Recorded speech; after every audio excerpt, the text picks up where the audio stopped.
Hi, I'm Nathalie Anderson, and I'll be reading from Chapter 13, Nausicaa.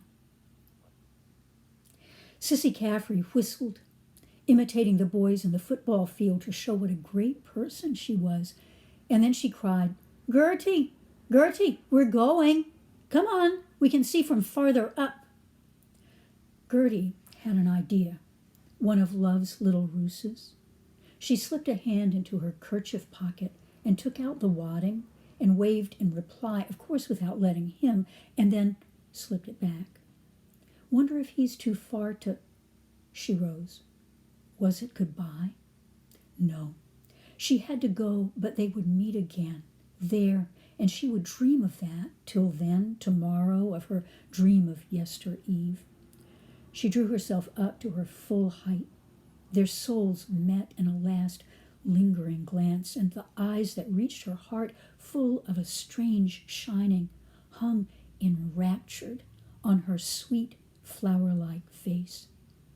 She half smiled at him wanly, a sweet, forgiving smile, a smile that verged on tears. And then they parted. Slowly, without looking back, she went down the uneven strand to Sissy, to Edie, to Jackie and Tommy Caffrey, to little baby Boardman. It was darker now, and there were stones and bits of wood on the strand and slippy seaweed. She walked with a certain quiet dignity characteristic of her, but with care and very slowly, because Gertie McDowell was... Tight boots? No, she's lame. Oh! Mr. Bloom watched her as she limped away. Poor girl, that's why she's left on the shelf and the others did a sprint.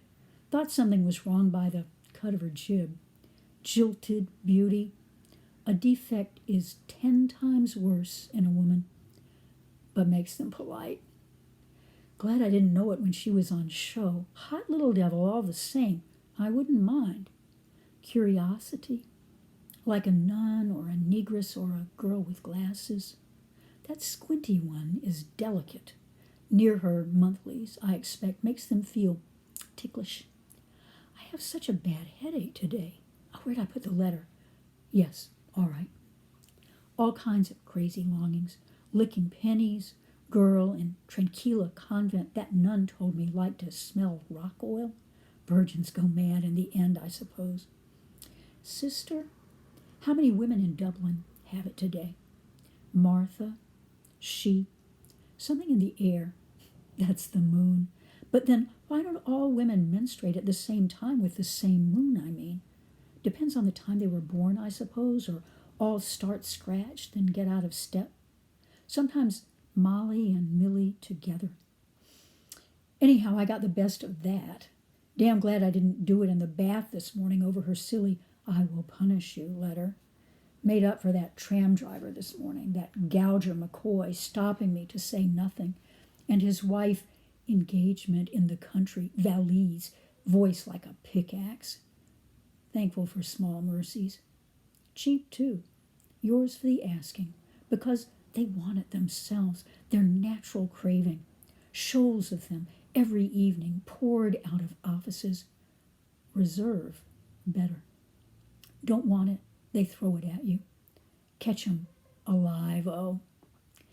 Pity they can't see themselves. A dream of well-filled hose. Oh, where was that?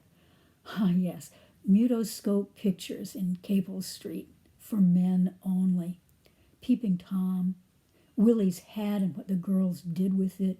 Do they snapshot those girls, or is it all a fake? Lingerie does it. Felt for the curves inside her deshabille. Excites them also when they're, "I'm all clean, come and dirty me." And they like dressing one another for the sacrifice. Millie delighted with Molly's new blouse. At first, put them all on to take them all off. Molly, why I bought her the violet garters. Us too. The tie he wore, his lovely socks and turned-up trousers. He wore a pair of gaiters the night that first we met. His lovely shirt was shining beneath his, what, of jet? Say a woman loses a charm with every pin she takes out, pinned together. Oh, Mary lost the pin of her, dressed up to the nines for somebody. Fashion, part of their charm, just changes when you're on the track of the secret. Except the East, Mary, Martha, now as then. No reasonable offer refused. She wasn't in a hurry either, always off to a fellow when they are. They never forget an appointment. Out on spec, probably. They believe in chance, because, like themselves. And the others inclined to give her an odd dig. Girlfriends at school, arms round each other's necks or with 10 fingers locked, kissing and whispering secrets about nothing in the convent garden. Nuns with whitewashed faces, cool coifs, and their rosaries going up and down, vindictive, too, for what they can't get. Barbed wire. Be sure now and write to me, and I'll write to you. Now won't you? Molly and Josie Powell, till Mr. Wright comes along. Then meet once in a blue moon. Tableau. Oh, look who it is, for the love of God. How are you at all? What have you been doing with yourself? Kiss, and delighted to kiss, to see you. Picking holes in each other's appearance. You're looking splendid. Sister souls, showing their teeth at one another. How many have you left? Wouldn't lend each other a pinch of salt. Ah, devils they are, when that's coming on them. Dark, devilish appearance. Molly often told me, feel things a ton weight. Scratch the sole of my foot. Oh, that way. Oh, that's exquisite. Feel it myself, too. Good to rest once in a way. Wonder if it's bad to go with them then. Safe in a way. Turns milk, makes fiddle strings snap. Something about withering plants I read in a garden. Besides, they say if the flower withers she wears, she's a flirt. All are. Dare say she felt I. When you feel like that, you often meet what you feel.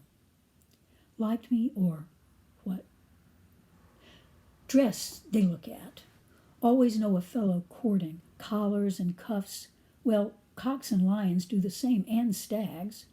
Same time might prefer a tie undone or something. Trousers?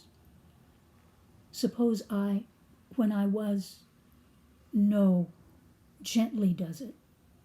Dislike rough and tumble, kiss in the dark and never tell. Saw something in me. Wonder what. Sooner have me as I am than some poet chap with bear's grease, plastery hair, Lovelock over his Dexter optic. To aid gentlemen in literary. Ought to attend to my appearance, my age. Didn't let her see me in profile. Still, you never know. Pretty girls and ugly men marrying. Beauty and the Beast. Besides, I can't be so if Molly took off her hat to show her hair, wide brim, bought to hide her face, meeting someone might know her, bend down or carry a bunch of flowers to smell. Hair strong in rut. 10 bob I got for Molly's combings when we were on the rocks in Hollis Street. Why not? Suppose he gave her money. Why not? All a prejudice. She's worth 10, 15 more a pound. What? I think so. All that for nothing. Bold hand. Mrs. Marion.